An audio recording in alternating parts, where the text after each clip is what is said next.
Why wouldn't it be that camera? The camera's hooked up. I know, but I think we're live. Hello. All right. YouTube.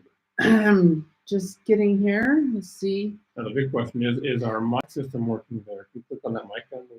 Mic icon down. See what that's. If that gives us an option. That's only a mute. Oh, okay. Channel level settings. That does not do anything.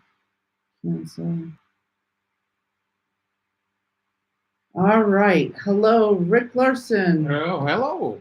Mama Paula found us. Good, We're going to just give a few minutes for people to find us. And Hey, so Mama Paula, and those that are there now, can you tell us how this sounds right now, talking into the microphone, versus how this sounds without a microphone? Is there a difference? This is YouTube, through YouTube Studio. This isn't through our normal StreamYard software. So is there a difference now versus a difference now with the microphone system? Sounds about the same. Sounds about the same. That's interesting. Mom said she had echo at first, so she's probably hearing the echo, us talking and hearing through that. Well, I can turn that down right here. That'll turn that down. Okay, here we go. How about I'm talking in the microphone now, and now I have muted the microphones. The microphones are off. Can you still hear us? Can you hear me now? Verizon Wireless. Better. That's better right now. This way is better? And Rick's the same. Let's just go with however it's working.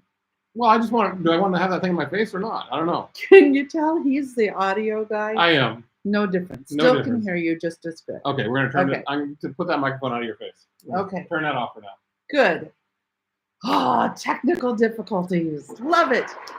Looks like we lost about half people, but they'll re-find us. Oh my lordy. Well, for us to go 18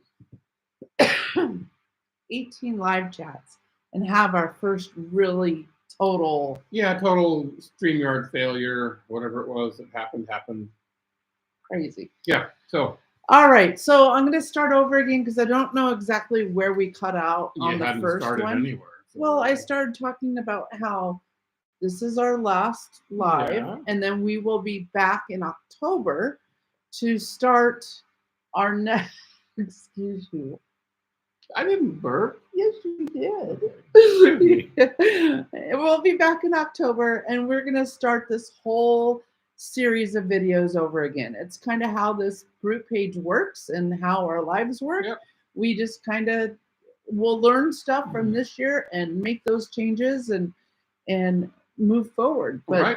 2024, class of 2024, as you say, is on the road or getting on the road very soon. And we had our first RV2AK sighting today up in Jasper. One of our members said they were pulling into a a campsite. Nice. And one of their neighbors had an RV2AK. I hope they knock on the doors and are having a beverage together. Right. Iced tea or something like that. It would be appropriate, right? So yeah, that's really cool. I will say, Gary and I got our first camping trip in last weekend. Mm-hmm. If you can't tell, a little sunglass mark on my face. We got burnt. So we were up in Thompson Pass of Valdez for an event up here called the Valdez Mountain Man Hill Climb, and it's a snow machine hill climb competition, and it was glorious. Bluebird days. 55 degrees. 50. We're sitting in our lawn chairs on the snow bank. The camper worked great, but I will say our overnight lows were in the low teens. Yeah. So winter is still. No, that's all spring. Actually, today I was doing a video for our Living Free Alaska channel, and I declared winter over. It is beautiful. It's in the 60s. We're starting to see little green buds on the trees. Yep. So Alaska's starting to wake up from its winter hibernation. There's still a lot of brown and mud and yuck around. Yes. But we're getting close to the green coming through. We're getting there. And we've got people on the road, and travel posts have started. So I'm really excited about that. One thing I do want to make note, if you are about to leave, the only place you should be putting your departure posts is in Monday's weekly post that's called When and Where, or Wednesday's post, Where in the World Are You Wednesday?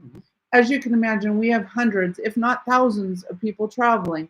And if every single one of you said, I'm leaving Georgia today, we would lose all the important information in our group page It just to gets those too departure clogged up. posts. Yeah. So when you are getting ready to leave your home base or wherever you are, and you want to make that announcement, drop it in either Monday's thread or Wednesday's thread as a comment. That's perfectly legal. Illegal. Come on now. Well, your post won't get denied. Let's put it that way. Also, folks, please, please, please use that search bar in the group page. So many questions are getting re-asked that we've already had multiple conversations on. And I hate denying posts, but we have had to start denying posts because of questions that have already been covered umpteen times. Yeah.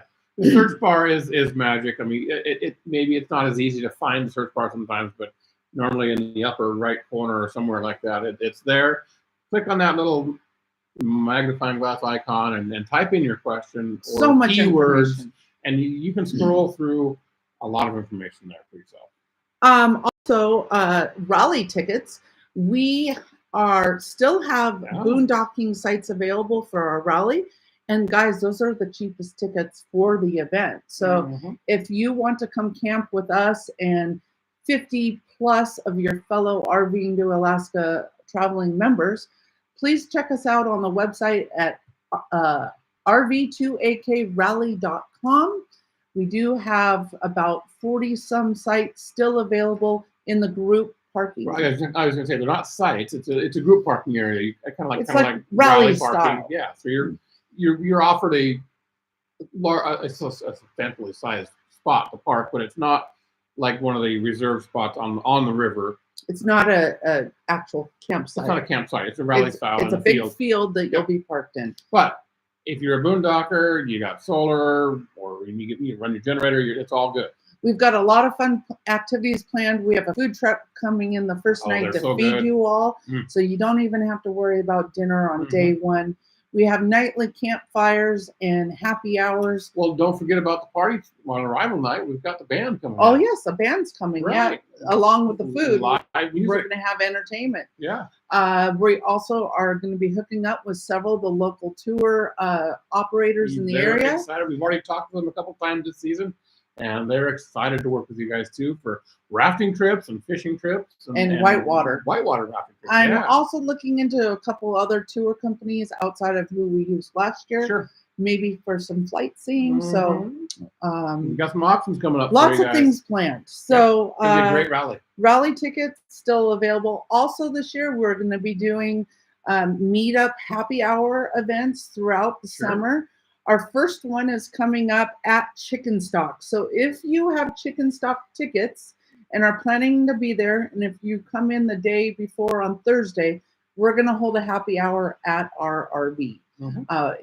We'll be parked at Chicken Gold Camp. So just search us out Thursday evening. I'll also be making announcements for those that will be in the area. Also know Chicken Stock is sold out. So if you don't already have tickets, you're not going to be able to make this meetup. We've got a date coming up. May 1st is your final chance to return tickets. Yes. If people can't go, here's a chance to return tickets. So I'm wondering if they're going to be working off their wait list. They will. So after May 1st, they will start finding people on the wait list. So if you got on that wait list, you may still have a second chance of going to Chicken Stock. Again, decals are still available for sale. We sell them all summer. I get them mailed out to you. It usually takes about 5 business days to get to the farthest points in the lower 48. Also, I do a pickup service. So you can purchase, save on the shipping costs, and click that you'll pick up locally, and you can pick up from our home here in Houston, which is just north of Wasilla. So that is another option. If you're already on the road, you can pick it up here. Also, with picking up here this year, we are doing a good one, folks. A mail and package receiving service for you. Very low cost, $3 per package or envelope, and you pick that up here at our home. We're gonna work on building a self-service pickup location that is secure, under lock and key, as well as dry and 24-hour surveillance. Yep. And that will include packages of any size, from the smallest little important envelope to solar panels or leaf springs. We can store it. We'll hold it for you if you need to. You never know. You never know. Lastly, for business end announcements, we are doing a new cover photo contest each month for the group page. For your photos to be considered, please hashtag your photo, the pound symbol, which is a hashtag, RV2AK. That's the number 2. So 5 RV2AK.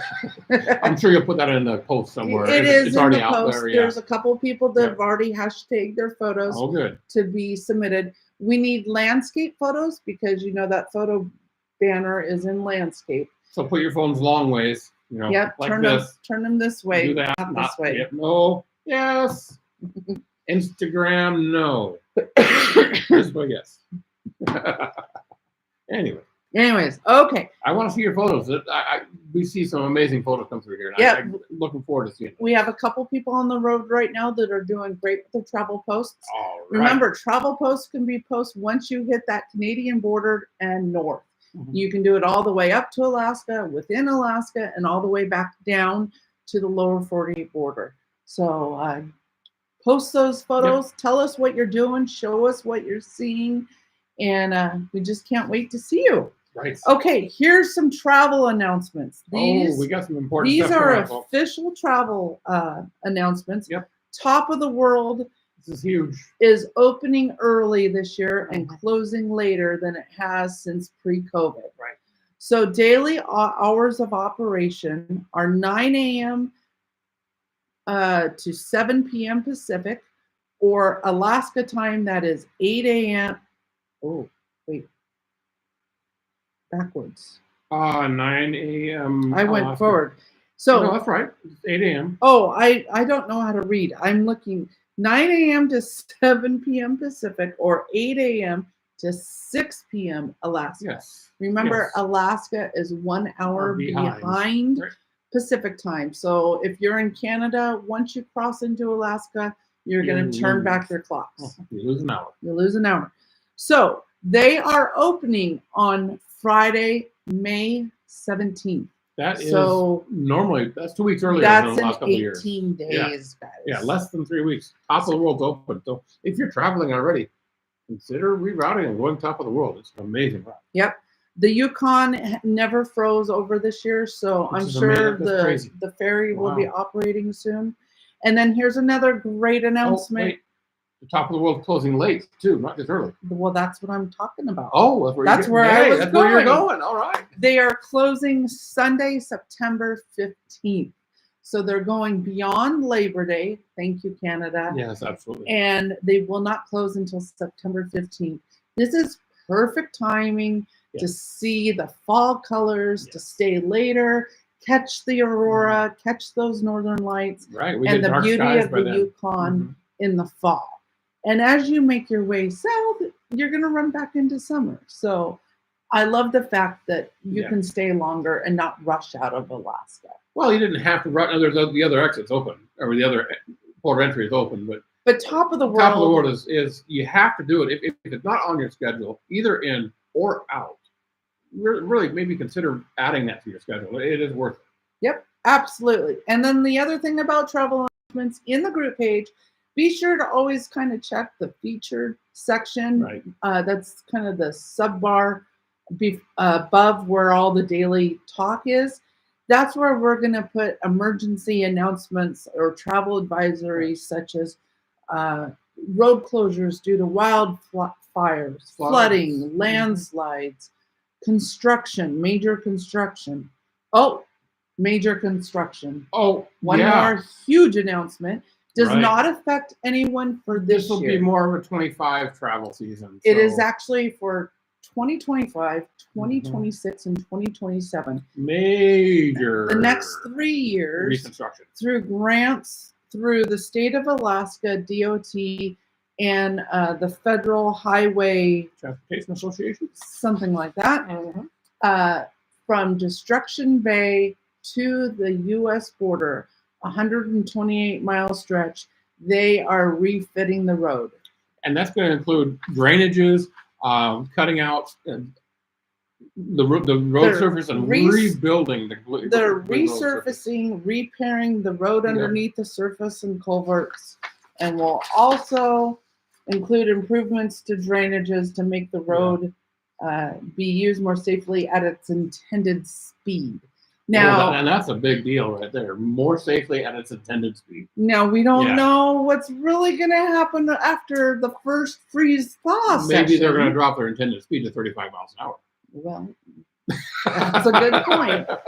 But this is a $31 million project that's being funded through a statewide transportation improvement program, STIP, through the state of Alaska Department of Transportation grant, and through the Federal Highway Administration.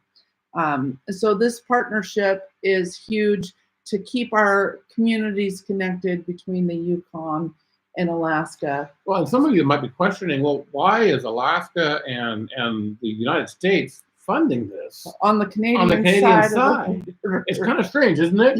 Well, when the Alaska Highway was built, there was an agreement. Right. There was an agreement made between Canada and Alaska that Alaska and the United States would maintain the majority portion of that road. And the section from Destruction Bay to the U.S. border really only is traveled by Alaska residents or people traveling to Alaska. There's a few very small communities. So First Nation communities and Beaver Creek. So there's not much Canadian need for that road system in that area. Yeah, so it's mostly for us Alaskans. For us to get it done. And for you guys. Yeah. So unfortunately, that does mean road construction. And however, I think you'll probably still go as slow as you would now, because that is a very slow section of the road. Yeah.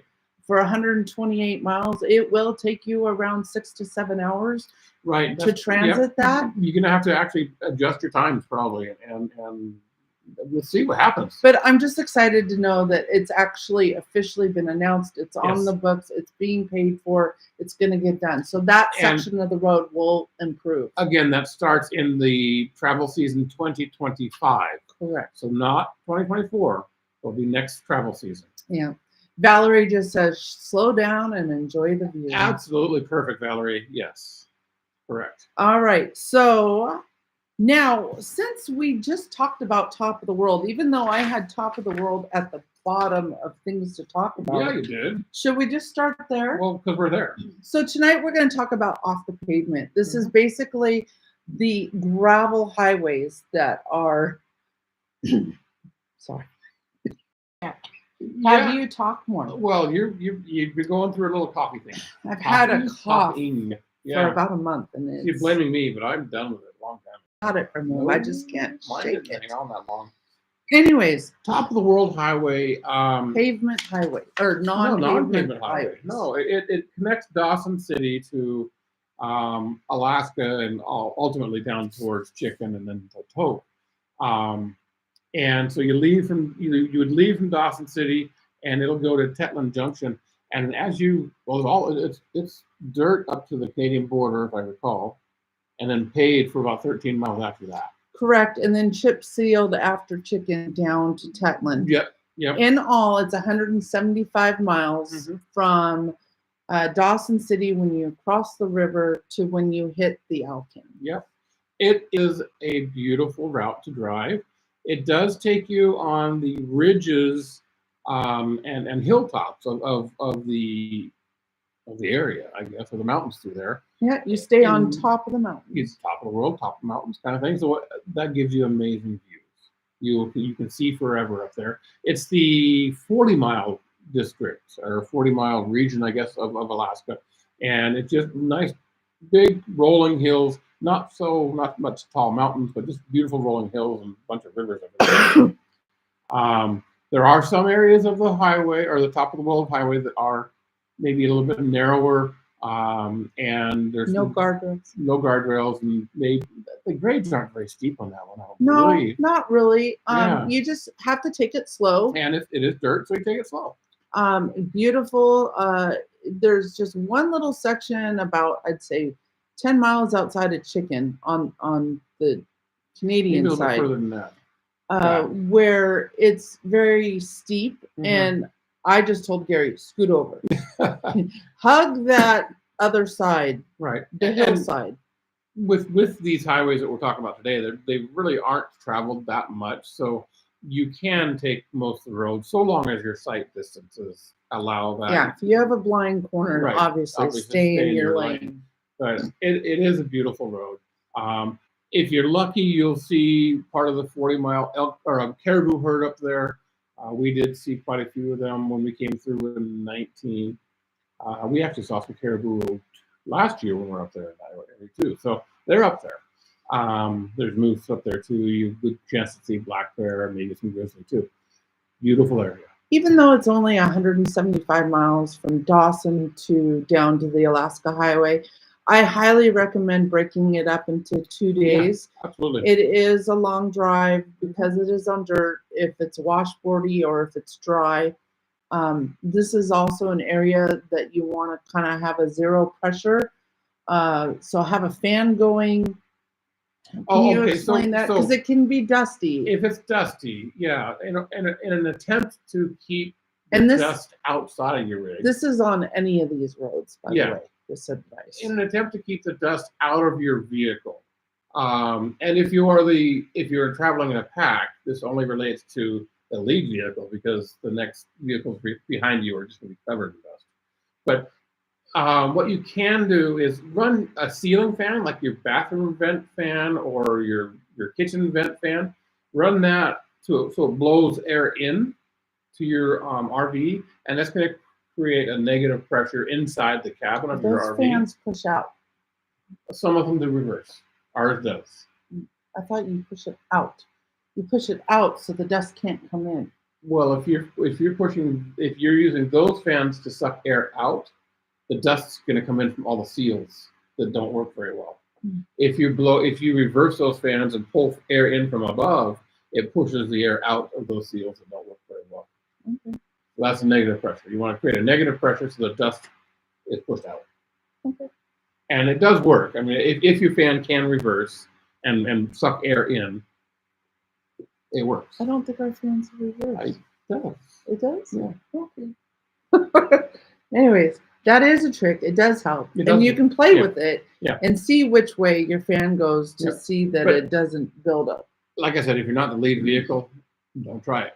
Because it requires clean air, and generally the top of your RV is going to be clean air. We would sometimes, if we caught up to another vehicle, we just pull over and take a rest. Yeah, let the dog take a walk, and so we weren't in their cloud of dust. Yeah. There's not much services between basically Dawson and Toke. Yeah, Poker Creek is a crossing. The border crossing, but there's nothing. Well, there's chicken. There's chicken. There is fuel and chicken, but it's very expensive. But it is there. It's there. Well, and you're saying, take your time and enjoy the highway. Chicken is a perfect spot to stop and stay the night in Chicken and enjoy Cold Camp and everything else the Chicken has to offer, and then continue on a day later or two. There is one other community off at the top of the world highway, and that is Eagle. It's just it's 95 miles. 94 from Dawson. You don't have it from No, from Chicken. Okay. It's 94 miles from Chicken, and we ran to Eagle as a day trip. We drove to Chicken, stayed the night in Chicken, and then took our tow and drove to Eagle for a day trip. And it's a village. Some places do not accept credit cards. Now that could be changing with Starlink. So it's hard to say this year if they will take credit cards. So if you do run the Eagle, take some cash just in case. And that Eagle is on the banks of the Yukon River. So again, we get a chance to see the Yukon River in Alaska and how that affects everything up there. The river is kind of the life of the communities up there. One word of note: if you're a longer RV or a bigger RV, I would not take your RV No. to Eagle. Take your towed. Drop it at either a roadside pullout. There is actually an airport right near the junction to go to Eagle. I think it's called Jack Wade. Yes. Is that right? Yeah, I think so. But there's places you can park the RV, unhitch, and go explore. There's just some really switchbacky. It's tight and narrow. Yeah. And it's a road that you shouldn't take an RV on. A big RV on. I wouldn't take an RV on. Camper vans, yeah. Truck campers, Truck yes. campers, yeah. Sprinters, yes. Sure, great. A travel trailer behind a truck, I don't know if I would do that necessarily. So, then Chicken, of course, there's a couple of RV parks. You've got downtown Chicken with a actually all the RV parks have little cafes. There is a saloon at downtown Chicken, a couple of gift stores. Yep. Fun little community. There's some riding outside of town, but you got to be respectful. It is a mining town. Right. So there's a lot of mine claims, and you don't want to be trespassing on someone's claim. So there is also just north of Chicken, as if you're going back towards Canada, there is a gold pan recreation area. So if gold panning is something that you like to do, that is an area that, in fact, there's a campground right there. A decent campground right there, where you can actually pan for gold and not be trespassing. Yeah. So. And I just want to make another one point real clear too, that we're talking about going to Eagle. That the route to Eagle is not necessarily good for large RVs, but the whole top of the world highway, don't worry. Yeah, large RVs are perfectly fine. Take your 45-foot diesel pusher across there. Not a big, no problem at all. It's just that one road to Eagle that is a little bit tight. Yep.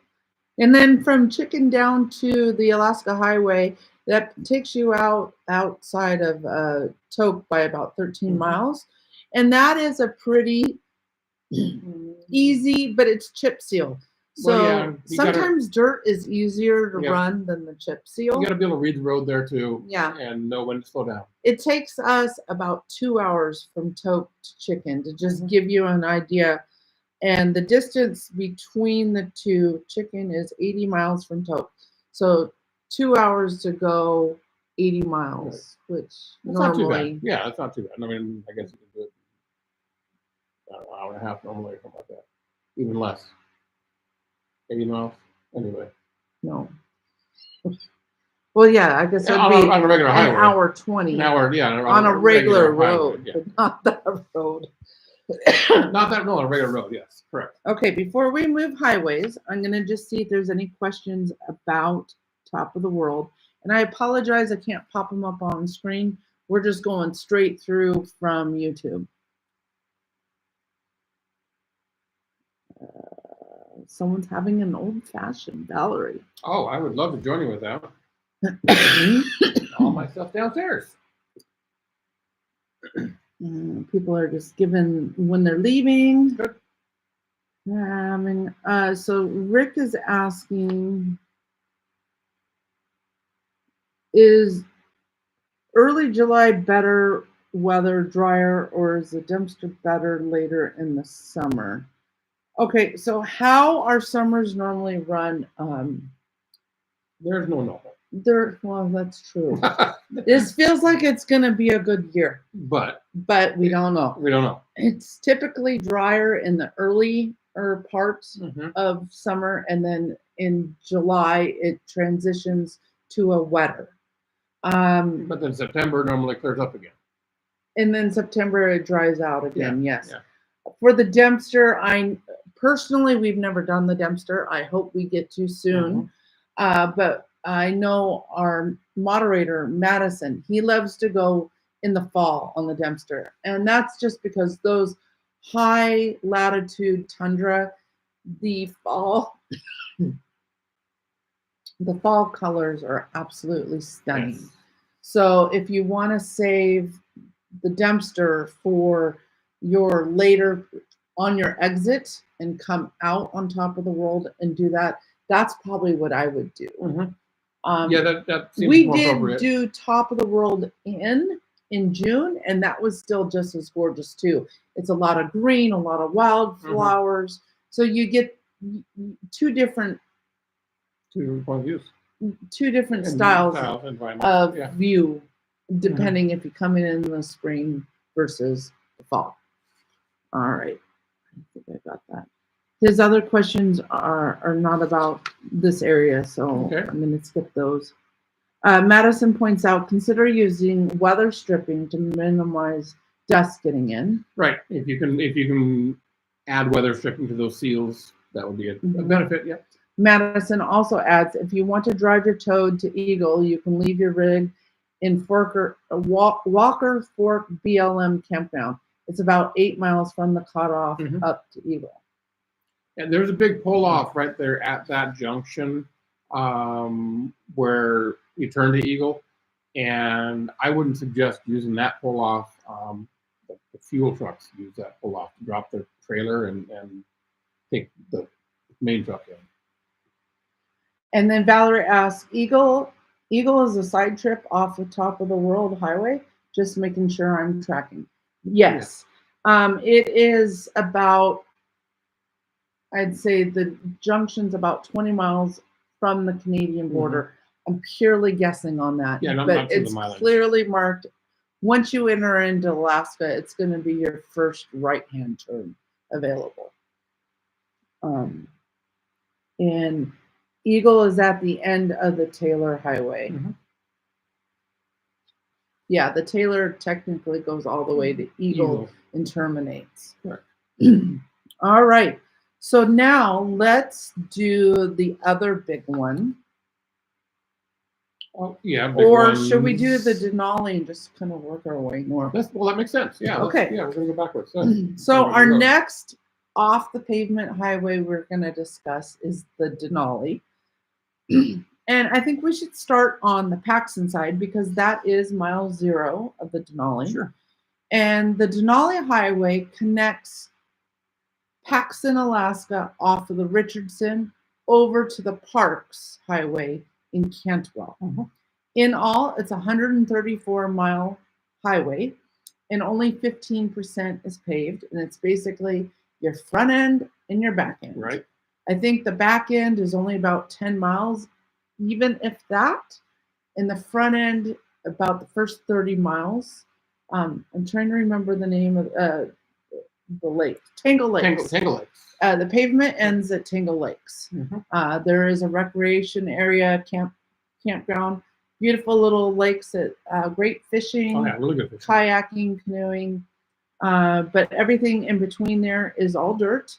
There is also the second highest pass in Alaska, the McLaren Summit. I don't remember how high it is. And if I recall, it's around like 3,700 feet. It's not very high. Nope. Our highest pass is actually up on the Dalton, and that's Adigan Pass. But so when you think you'll get to the sign and you're like, oh wow, this isn't very high. This is a pass? Yeah. Not and let alone this is Alaska's second highest pass on the road system, yes. So very easy drive.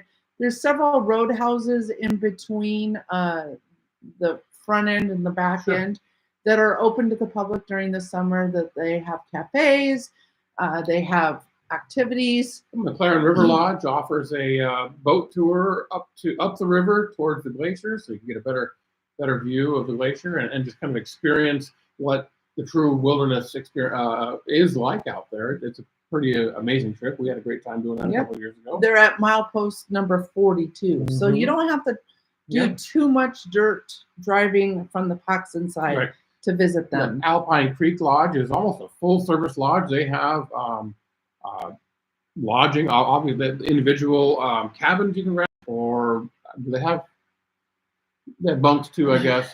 But they probably have, I think they have RV parking there. I don't know. You would have to check with each lodge. Yeah. I know McLaren does not have RV parking, but their parking lot is And very small. Alpine Creek Lodge, I mean, you Lodge's can restaurant's open, I believe. You can stop in, Yeah. but you can't overnight there. At least last time we were Right. there. I would stop in and get lunch at one of those places. Yes, absolutely. Support them as much as you can. Post number 68.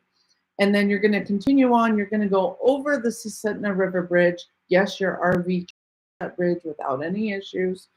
And just a little ways farther up the road at milepost number 82, on the left-hand side is going to be Clearwater Mountain Lodge.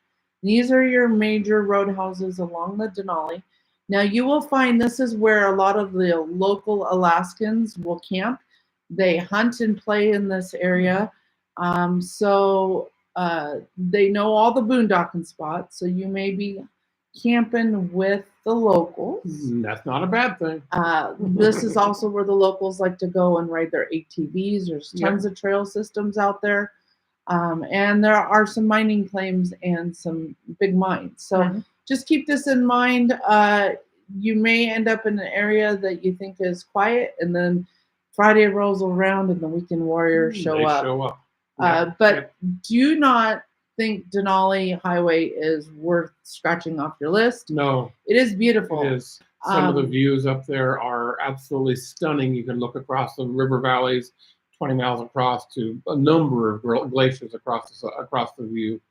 I would say if it's a cruddy day, don't travel that day because you want clear skies to see the Alaskan range. You're basically traveling just south of the Alaskan range. It's gorgeous. It's beautiful. And any size RV is capable of driving the Denali. Even the Princess Tour buses. I'm just going to say the cruise ship buses go through there all the time. It can be dusty. It can be washboardy. It does get graded once or twice every summer. You just have to pack your patience. There it is. Hey, slow down and enjoy the view. Absolutely. Yeah. There's a lot of great stream fishing along the highway, and a lot of little pull-outs that you can just pull over and call it home for the night. The right time of the season, you'll find blueberries and other berries plentiful up there. And it's an amazing place. Yep. In fact, just today I saw that Alpine Creek Lodge made the announcement the plows pass their place. Oh, that's right. So that means the Denali is completely plowed open. Wow. And they were running to Anchorage today. So the road's open, we're going. That is always great news. Yeah, it is. Because it does close during the winter, and then it becomes a snow machine haven to go out riding. But so there are a couple other little establishments along the way. I believe Tangle Lakes. There's a resort there. They sell like pizza. So don't be afraid to go and stop. And if they look open, or if they don't have like a barrel and a log out their driveway, go pop in and say hello, hear their stories. The lodge owners are it's amazing, and just to know the kind of lifestyle that they live, to keep those lodges running and open. Well, and they keep them running and open for you guys. They want the travelers to come through and experience Alaska. So please do. Before we move on up to the Dalton and all that, we have, it looks like, one question. I see Madison is answering some questions about the Dempster. Awesome. I'm sorry, we're not going to talk about the Dempster tonight, just because, one, we've never done it. But there's some great posts on the Facebook group page that Madison has written up for you all about the Dempster. He is our Dempster expert. And so go read those articles that he's put on the group page. Wealth of information. This man writes very well and has a ton of information. Okay, so what is the best direction to drive the Denali Highway, east to west or vice versa? I'm tied at which direction is best. I mean, we haven't done the 20 miles. 20 miles where we haven't done in the middle, but we've come in from both sides, and if coming in from Cantwell, you miss some of the view. I don't know. No, not really. Because all the views are to the north. Because the highway parallels east-west. It doesn't matter. And there's great views to the south, but the really big views are to the north. My best like I wouldn't- said, it doesn't really Doesn't matter matter. which direction go. you're going, just as long as you're traveling on clear days. Yep. Because the range is absolutely stunning. We have a video in our 2017 playlist. Maybe I'll link that into the description after this video when I get the description built, because I have to build this on the fly. Yep. But I'll drop that link. It is absolutely amazing up there. It's so green. It's so beautiful. I will say, if you bring your ATV, please be very careful. Stay on dirt trails because it is swampy. It's squishy, muskeg, and you can get real stuck real fast. Yep. So be sure if you're ATVing, be on hard packed dirt. And if the road kind of falls out from underneath you, stop. Experiences. Yeah. Okay. Any other questions? What's the longest stretch between gas stations in Alaska and in Canada? Okay, that's not for tonight. Please, Rick, use the search button in the group page. You can find that answer. But I just will say you can usually find a gas station within 150 miles anyway. Yeah, most modern vehicles will have no problem traveling the distances between fuel stations. Will the roads be or just cold? Or just cold? Please retype that. Madison says, when the bridge melts, it's not unusual for there to be flooding on the Peel and he's talking Dempster stuff. Dempster, yep. Okay. We are going to move on to the I think Arek is talking to Madison. Okay. Because he was asking him questions about the Dempster. Gotcha. Okay. We're going to move on now to a series of highways that all connect. Basically, everyone calls it the Dempster, but to get to Dalton. When you're in Fairbanks, the Dalton Highway is what gets you all the way up to Dead Horse and Prudhoe. But you can't get on a Dalton Highway without going on Steve's Highway. And the Elliott. And the Elliott Highway. So you basically take the Steese to Fox, then at Fox, the Steese turns off and goes to Circle, and then you're then technically considered on the Elliott. And the Elliott will take you up about another 70 or so miles. And then it takes off to the left and goes out to Manly.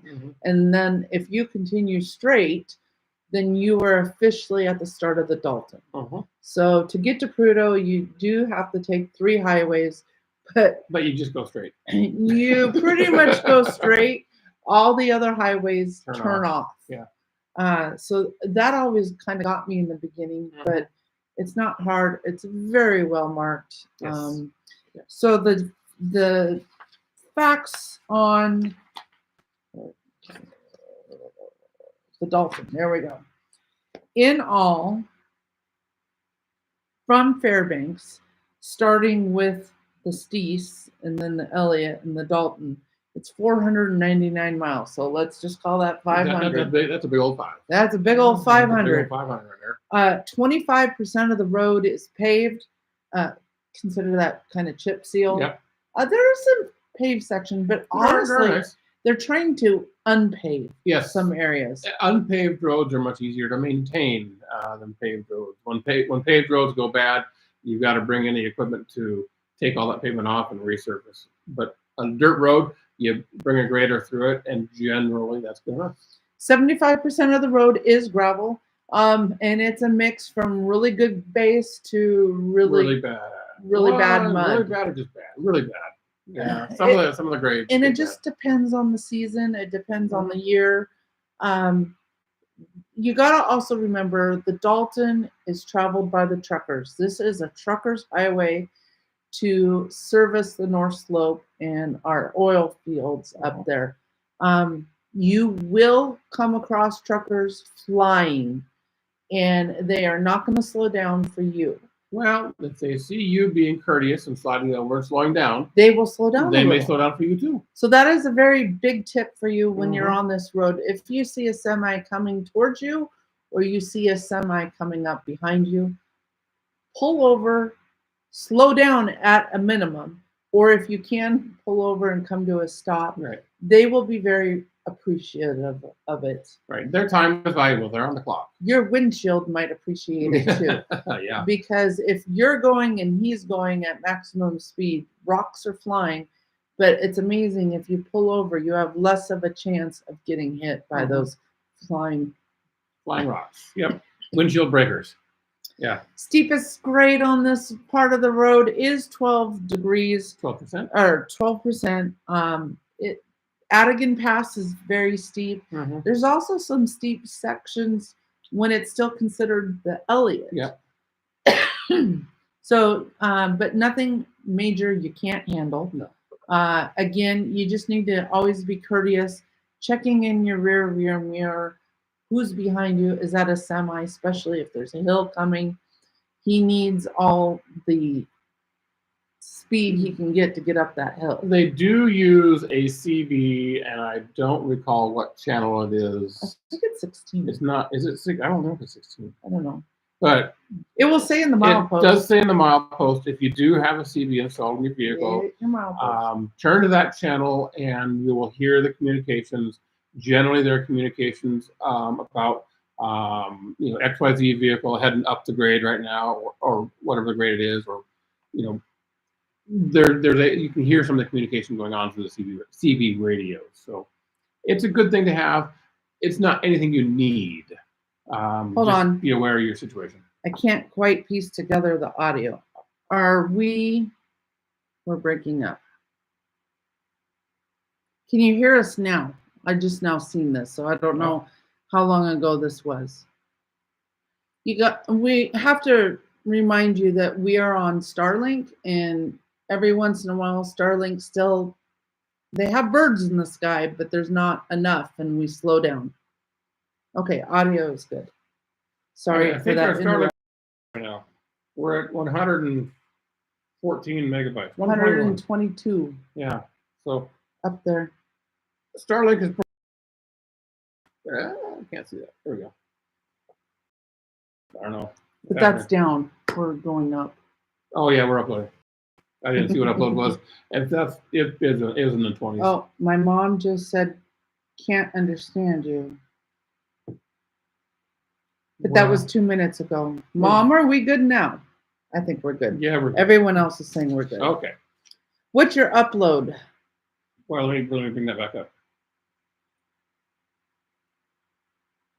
Do the speed test again. Holy crap, we just jumped up a lot more. I saw 178 just now. Yeah, 174. Show 'em. Yeah. You can see that in the picture. So 170 down. Yep, and then the upload is still thinking about it. We're about we're gonna settle around 10.7. 10.7 up. On the up. So that's not too bad for Starlink. And now that is the residential service that is permanently mounted to our building. Right above us. Yes. So it's not the RV service. We do have that now, maybe too. Okay, getting back on subject. Because we're at an hour. Well, we started late, so we're gonna give them the time. So when you're on the Dalton, you do have, there's kind of 3 stops that you can stop at. And that's the Yukon River Camp. They have food and fuel. They have food and fuel. Coldfoot. Food and fuel. Food and fuel. And lodging. And lodging. Not RV. Yukon River had lodging too. That's right. Yep. And Dead Horse. And from Coldfoot to Dead Horse, it's about 240 miles. So your biggest stretch without anything is Coldfoot to Dead Horse. But there is fuel in Coldfoot. There's food and Dead Horse. There's fuel too, and food, of course. You can go with one of the camps to get food. If you want to go out and tour the oil fields and go dip your feet in the Arctic Ocean, actually it's called the Buford Sound. Buford Sound or Sea. Buford Sea. Yeah, one of the two. You need to take a tour with Dead Horse Camp. They're the only camp, I believe, up there that's running tours to the public. You do have to book in advance, at least 24 hours in advance, because they do have to do a background check since you're going to be going on the oil field properties. And Dead Horse and Prudhoe Bay you cannot get to the ocean on your own. You have to be escorted through this tour company. Dead Horse Camp. Yep. It is absolutely beautiful. There's lots of spots where you can pull over, and there's waysides or rest areas that you can pull over, stay the night. There's a few BLM campgrounds along the way that offer ample parking.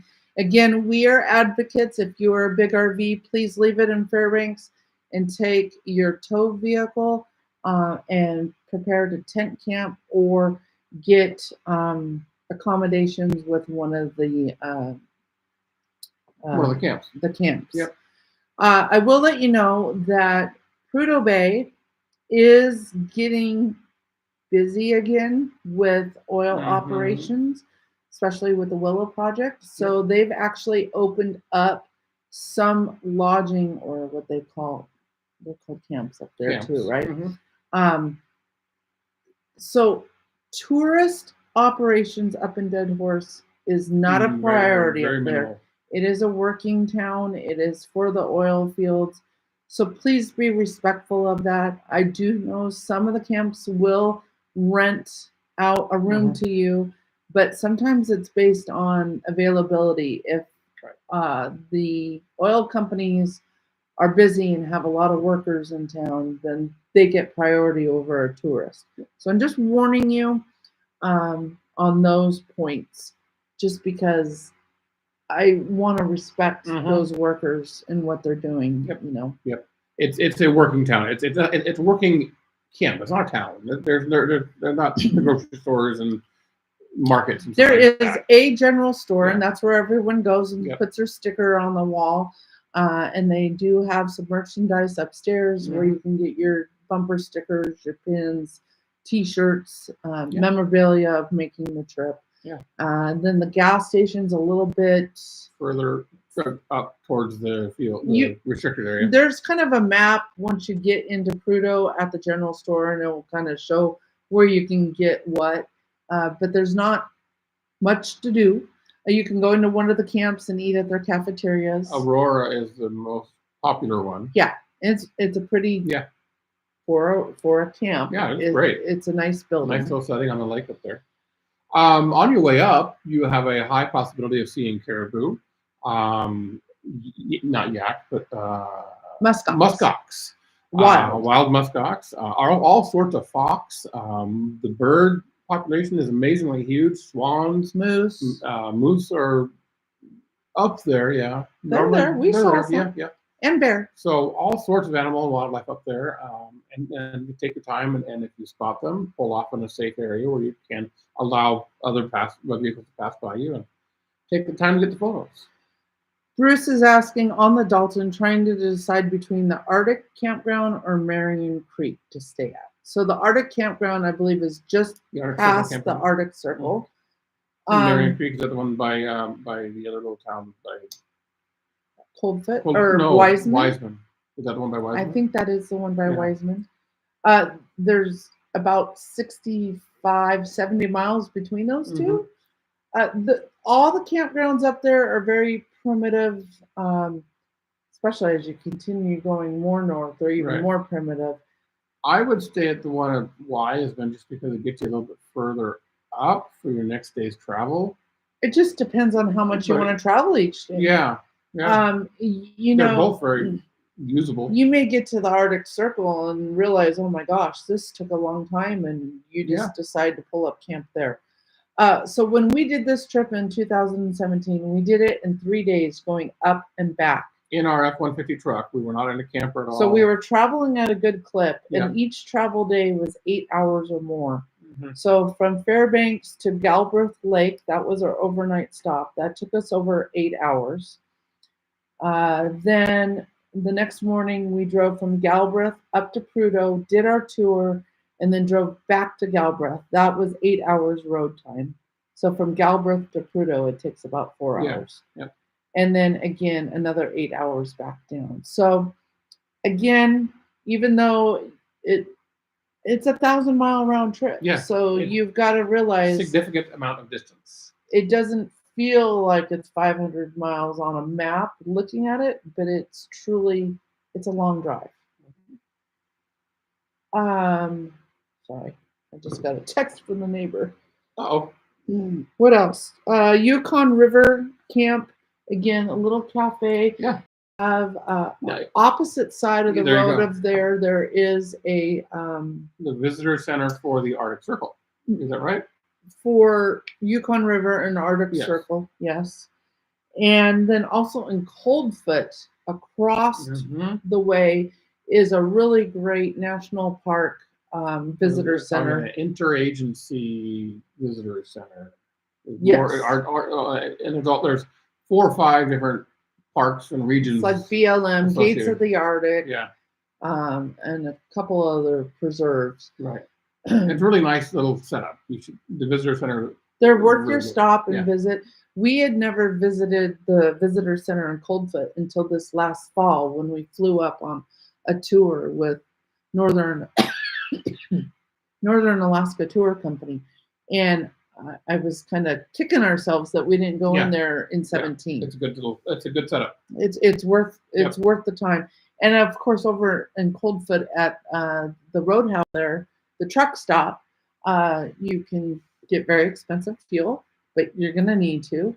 And hey, the burgers they have in that And place are they pretty dang have fine. a great cafe, Yeah. and you can it's the nation's northernmost bar in the United States. Right. You can have a beer. You can have a beer up there at Coldfoot, and that's as far north as you'll have a beer, unless you bring your own. Okay. Yeah, Marion Creek is just north of Coldfoot. The wife just wants to say she slept north of the Arctic Circle. There you go. Perfect. Actually, the Arctic Circle campground, I believe, is also north of the Arctic Circle by feet. Well, yards. It's right there. Yeah. It's right there. So she could technically get it. But Wiseman is a cute little community too. It's a very small little village. I would call it more of a village than a community. It's a village. It's all residents.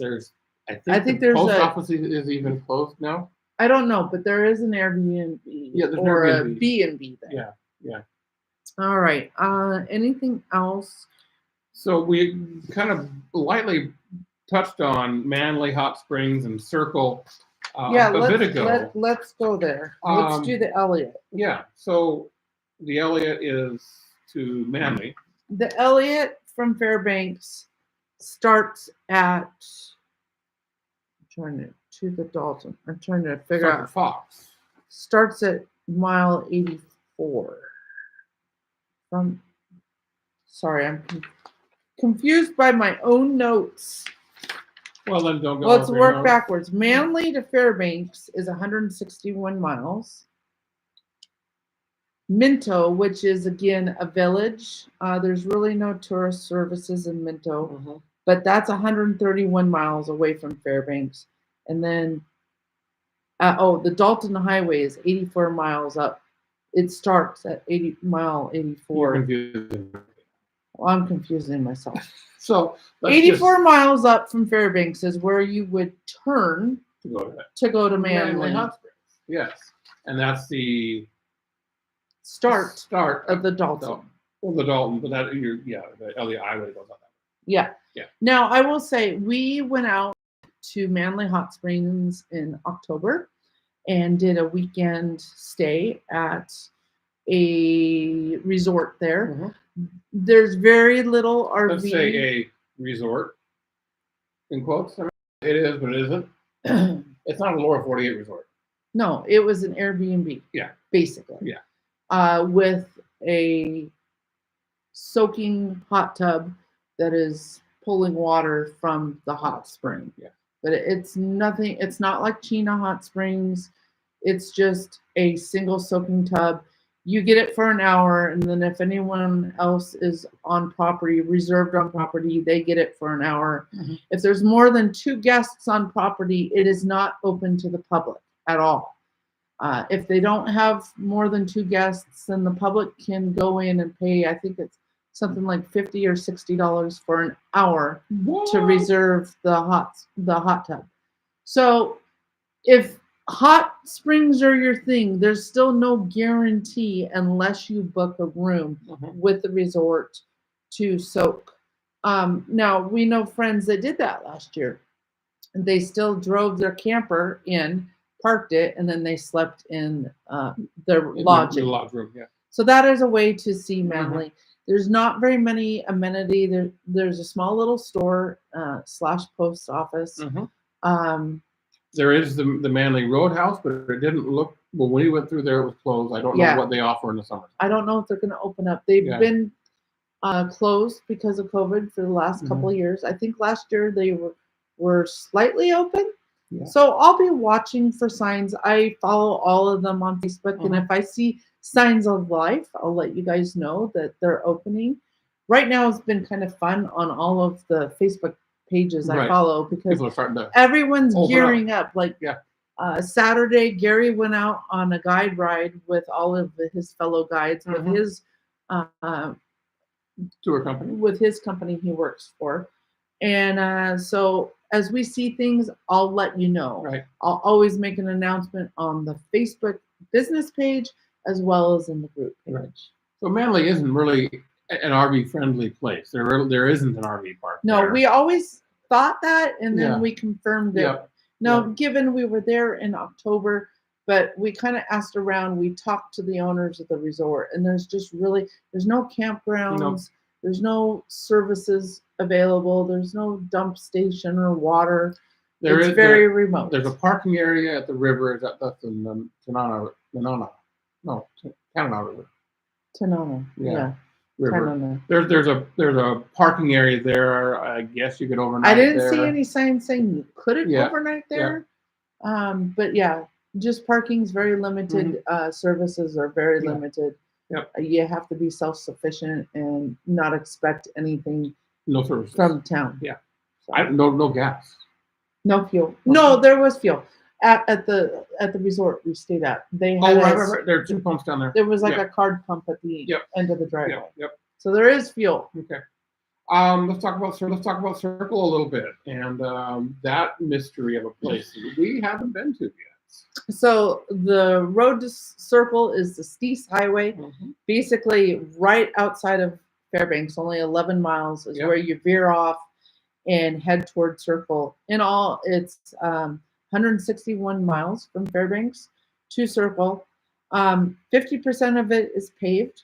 I do know there's some passes, and I've heard they are absolutely stunning views. Stunning views. Passes. Yes. Again, we've never driven. This is the only road in all of Alaska we have not driven yet. Correct.